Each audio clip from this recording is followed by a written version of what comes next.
Hello, greetings, and welcome to this session where we are going to take a look at how Splunk can help you build a TDIR praxis, putting analytics, automation, and AI in a single place.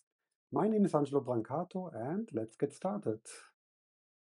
TDIR, of course, stands for Threat Detection, Investigation, and Response, and is a very well-established term, or rather methodology for security operations centers to proactively defend against threats with an integrated technology stack. And of course, as with everything else in IT, it is complex. And it's not only about the technology, but also about people and process to make it work. One needs to consider all of those three disciplines to even make the TDIR framework useful. If you don't, it's like signing up for a triathlon when you can swim. So in the next 20 minutes or so, I will focus on the technology piece because, well, we are the vendor of the technology, but I will also try to touch on people and process a little bit. But why do we need something like TDIR in the first place? Basically, it's because of the ever-growing complexity of modern networks with all its endpoints, applications, and services that makes it just inevitable that there's a vulnerability that an attacker may exploit, and we basically have to assume that they are already in the network, or assume breached, the principle behind zero trust. But here's the point, no matter how sophisticated the attackers may be, they will leave traces behind. And find those signals in time is our best chance to success. Because we just have to be a little bit faster than the attackers to prevent them to achieve their goals and objectives. How do we do that? Well, we collect all those signals, no matter if they're in the events and logs or application traces or metrics. And it should also not matter if those signals come from an on-prem environment, the cloud, Office IT, or Operations IT. We need to collect them and apply the right analytics to find the indicator of compromise. Automation to be fast, and of course AI to be more efficient. Because quite frankly, the attackers, they also use AI. If we don't, we just have a competitive disadvantage. Looking at people and process, first of all, and that should be nothing new, we want to collect the right data to create the right visibility for the valuable assets in your organization to accommodate your risk assessment. Then we want to find and apply the right content and use cases onto that data to eventually get alerts and findings that need to be triaged and investigated, ideally with as much automation and agentic AI support as possible, to then respond as fast and as automated as possible.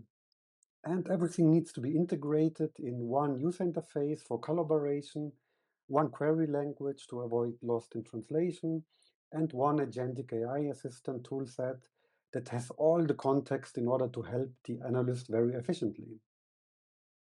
Now, looking at the technology level, of course, there is Splunk Enterprise, our big data security analytics platform, on-prem, in the cloud, as a service, or hybrid, no matter how our customers want to consume that. And of course, we have Splunk Base, our app store, basically, where you can find thousands of apps and integrations by customers, by partners, by the community, or by us, the vendor. And on top of that, we have our premium capabilities for observability and security. Of course, for this session, we will only focus on the security TDIR capabilities here. And centerpiece is our security information and event management system that we call Enterprise Security. This brings all critical capabilities that a SIEM should have, like a use case library, risk-based alerting, a finding and investigations framework, etc., etc. And most prominently, what is listed here below enterprise security. And that is a threat intelligence management framework that we call threat intelligence management, or TIM, a user and entity behavior analytics module to find new yet unknown indicator of compromise based on machine learning and behavioral analysis of assets and identities, which we call UEBA. a security orchestration, automation, and response module for full playbook automation and orchestration across the whole IT/OT ecosystem, which we of course call Splunk SOAR. A module that continuously discovers assets and identities in your organization, correlates all context information for the analyst in order to do the proper investigation, but also reports on risk and compliance controls, which we call Asset and Risk Intelligence, or ARI, and the module that focuses on phishing and malware full attack chain analysis, which we call Splunk Attack Analyzer. Now, depending on where you are and where you want to be with your SOC maturity level of people, process, and technology, you may not need all of those capabilities right away. And that's why we introduced the Splunk Enterprise Security Editions. And the idea here is that customers can choose where to start based on their goals, needs, and budgets. And apropos budget, we also very much simplified the pricing so that those editions have just one single price tag for all included capabilities.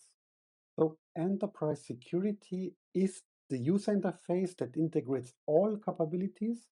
And we started with those two ES editions, namely Enterprise Security Essentials and Enterprise Security Premier, and more editions will follow. Essentials has Enterprise Security as you know and love it today, and Premier has all the Essentials capabilities, plus UEBA and SOAR, and the other capabilities will also follow soon. So no more seat-based licensing for SOAR, no more monitored entity license for UEBA. It's all simplified into one license, either workload or volume, and one user interface to minimize time to value for our customers. All right, now let's dive a little bit deeper into those capabilities and see what's new and noteworthy. And let's start with Splunk Enterprise, where I'd like to touch on data management and data tiering. With the data management experience and especially the edge processor feature, customers can manipulate the data in stream after collection on the left here and before indexing on the right.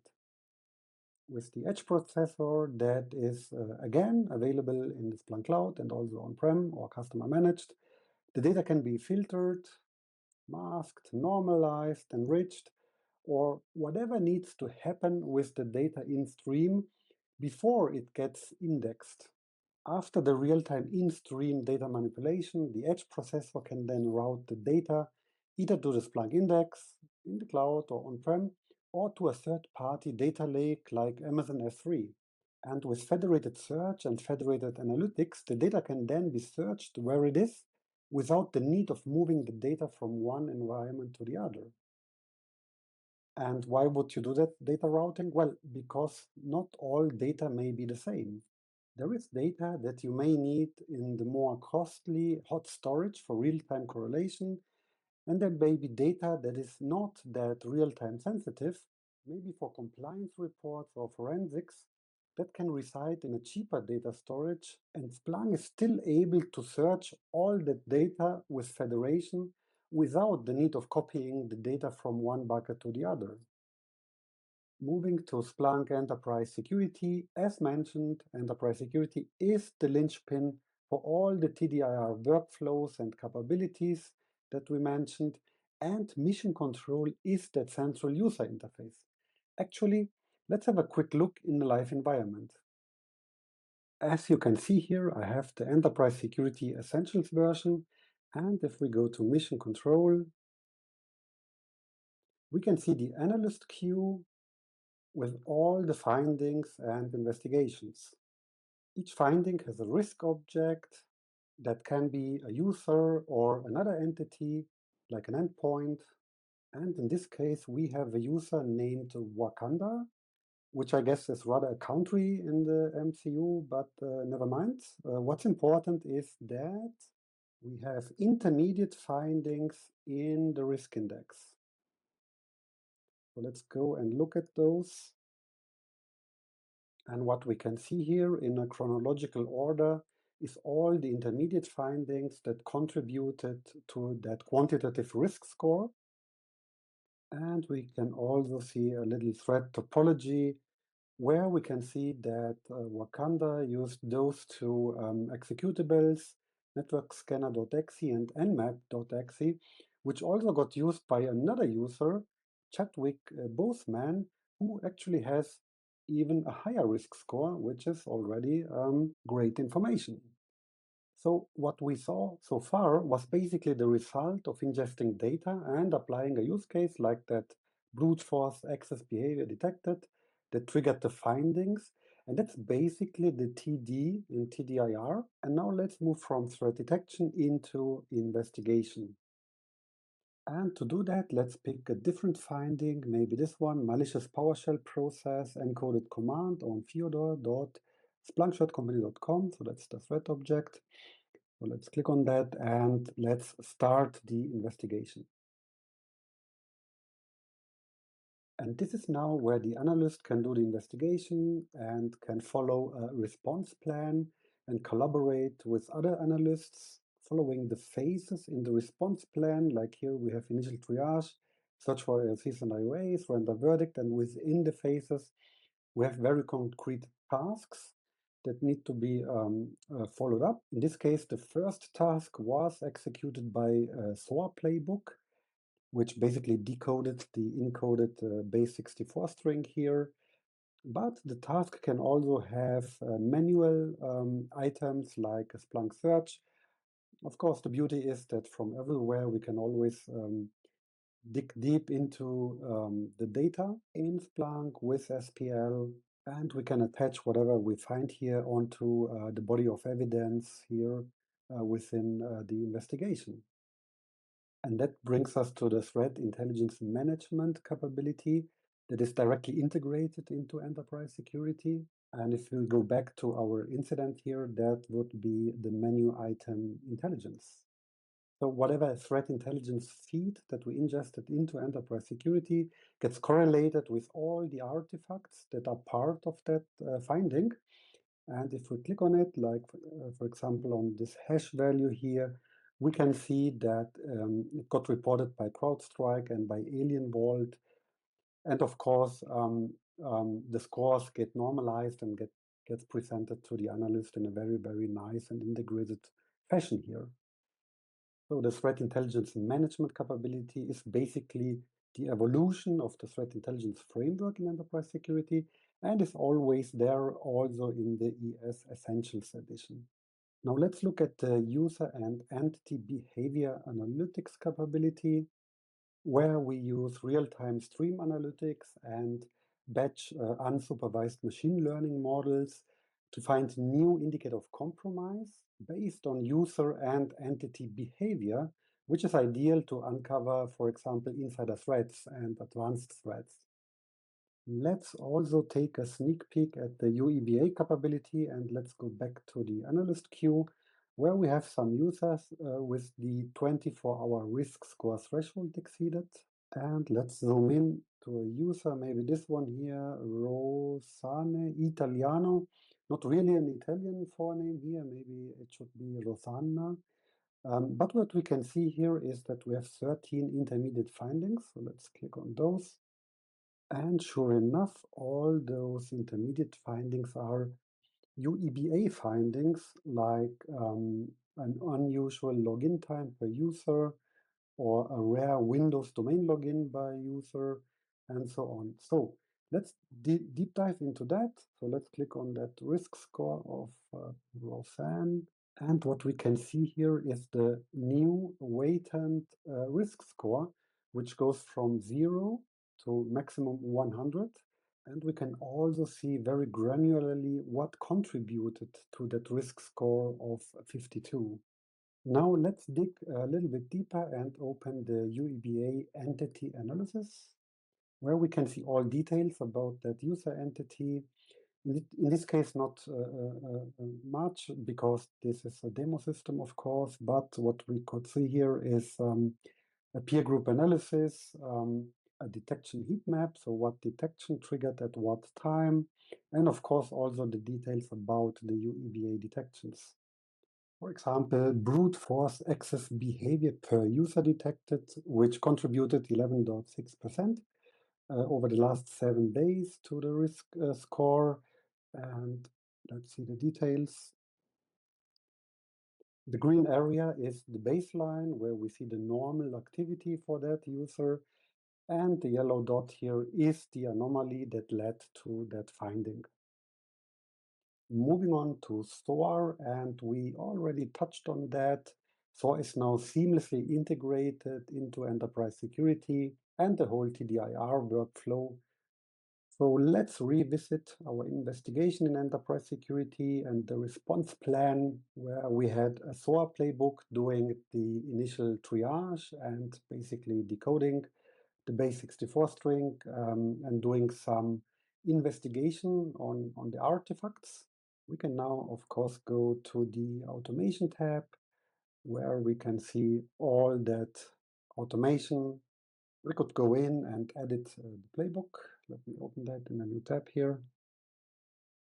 So that's Splunk 4, as you know and love it, with the visual playbook editor. We can also ad hocly run playbooks and manually run playbook, or we can run actions within the Thor instance, let's say DNS, lookup IP, or lookup domain, and we can run those actions. And of course, we can and should use Thor automation for incident response. So let's go down in the response template here to render verdict. So we have a task here, take remediation action or close the incident. And in this case, we could run a SOAR playbook manually, in this case, to block the respective hash and or the respective process on the endpoints. So now we went from threat detection through investigation to the response capability with SOAR, all in one user interface, very seamlessly avoiding that media breakage in between. No copy and pasting, no lost in translation, very effectively. Moving on to ARI, Asset and Risk Intelligence, where we do continuous asset and identity discovery and risk assessment to not only give the analyst the context information needed for the investigation, but also to have a real-time risk intelligence of what's in the wild in my network. Let's say we are the analyst again and go back to the mission control analyst queue and select any finding where we have an asset participating in that finding, in this case, the source, with that very cryptic name here, and we want to get more context about that asset. So let's go to ARI Asset Investigation. And what we can see here is very rich asset context. For example, the health check. So it looks pretty well. It has an endpoint security agent installed. It was scanned by the vulnerability scanner. It is part of the CMDB, but it has a legacy operating system. So that one's red here. And in the records, we can see all kinds of context information about that asset. Whom does it belong to? Where is it geographically? Is it compliance relevant? What is the operating system version? What is the version of the EDR installed? And so on and so forth. I can also see activity about that asset. For example, which IP addresses did it get in the past? Because that's a DHCP asset here. Which user authenticated against that asset in the past? Which MAC addresses it had, from which data sources it was seen, and so on and so forth. So long story short, I can do very efficiently my work as a security analyst with all that context information on a fingertip, but where does it come from? For this respective asset, it came from those data sources. So how does ARI work? ARI is not a tool that goes out to the network and does active scanning of the environment, but it gathers the information about assets and identities from the data that is already indexed in Splunk. Whether it's the cloud environment, like here EC2, whether it's the proxy, the EDR agent, the VPN gateway, the operating system, the CMDB, an installed forwarder, the vulnerability management, and so on and so forth. So no matter where in the data there is tidbits about asset and identity context, ARI will find it, will gather it, will correlate it, and will give the analyst that real-time context visibility about that asset that he or she needs to investigate.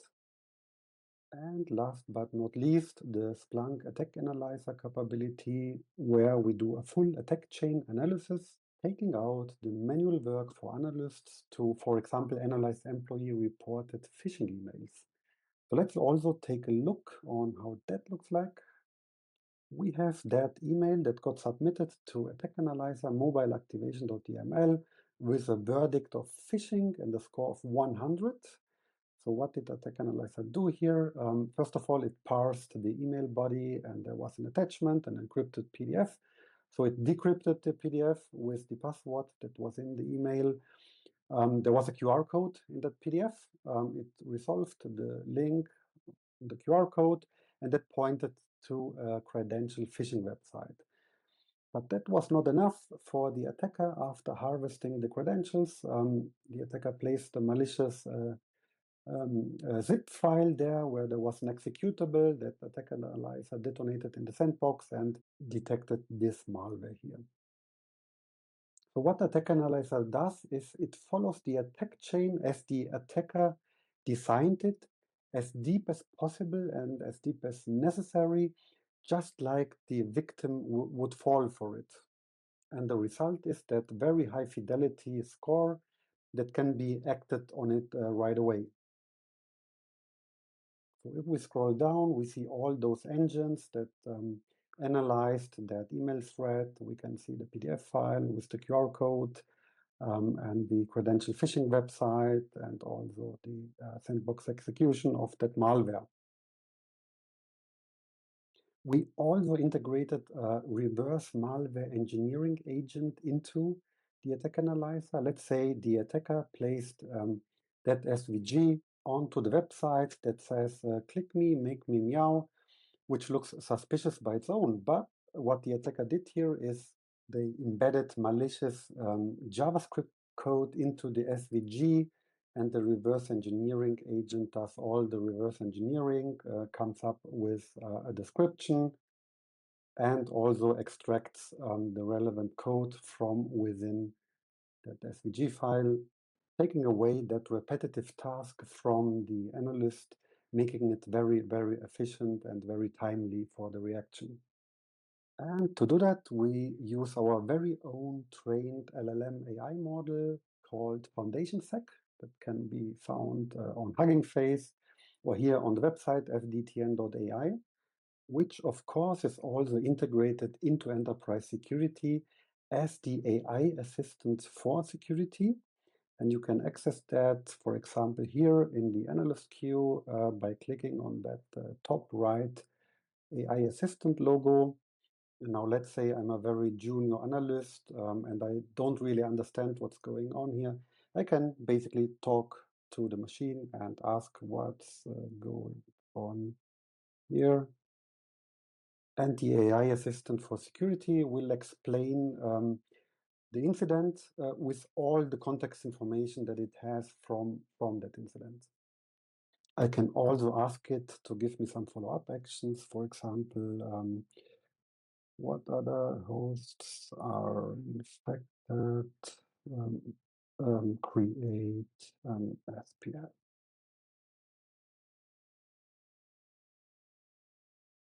Very well, it even used data models, and now I could go and execute that search. Of course, what I can also do, I can go into an existing investigation or into an investigation that I'm working on right now, and I can ask the AI assistant to create an investigation report for me that, for example, I could send to the authorities that are demanding it. So let me just click here on Generate Investigation Report. And in there, I will get a very detailed timeline on what happened, the whole body of evidence, who did what at what time, and how was it closed or Is it still open, and so on. So we really only scratched the surface on those Splunk enterprise security modules and capabilities, but I hope you got a good picture of how we power an efficient TDIR practice with our technology. But at the end of the day, you may also want to measure how efficient that is. And that can be done with TDIR metrics, where tactical metrics will feed into operational metrics, and operational metrics will feed into strategic metrics. And with Splunk, as you may know, you can build the most beautiful real-time dashboards to do so. Here's an example for strategic metrics. If we are an online shop, what is the customer satisfaction rate? And what is the global risk score? And how may that be correlating or related to the customer satisfaction rate? We can see that by drilling down into the operational metrics, where we can measure the mean time to detect, so the time in between someone broke in and we noticed it, the mean time to investigate, we figure out what happened, how it happened, and what to do, and we basically turn the finding into an investigation. That's the mean time to acknowledge. Mean time to containment is the time until we contain the incident and, for example, clean out the infected host. And the mean time to response, resolution, and remediation is the mean time until we fully neutralize that attack. What is not often catched by the MTT metrics is the point in time where we absolutely make sure that that attack cannot happen again. And that's why that thorough investigation is so important to understand how exactly those attackers got in. However, to make those metrics really meaningful, they need to be combined with some additional attributes like the detection accuracy. I can have the best mean time to detection, but if they are all false positives, that means nothing. So in enterprise security, we have some predefined dashboards that measure those MTTX metrics. For example, the executive summary dashboard or the SOC operations dashboard, where we have a mean time to triage, mean time to resolution, and all kinds of metrics about the investigations. A good example for tactical metrics is the risk metrics posture in the asset and risk intelligence module, where you can define the tactical metrics that are most important for your organization to protect your crown jewels.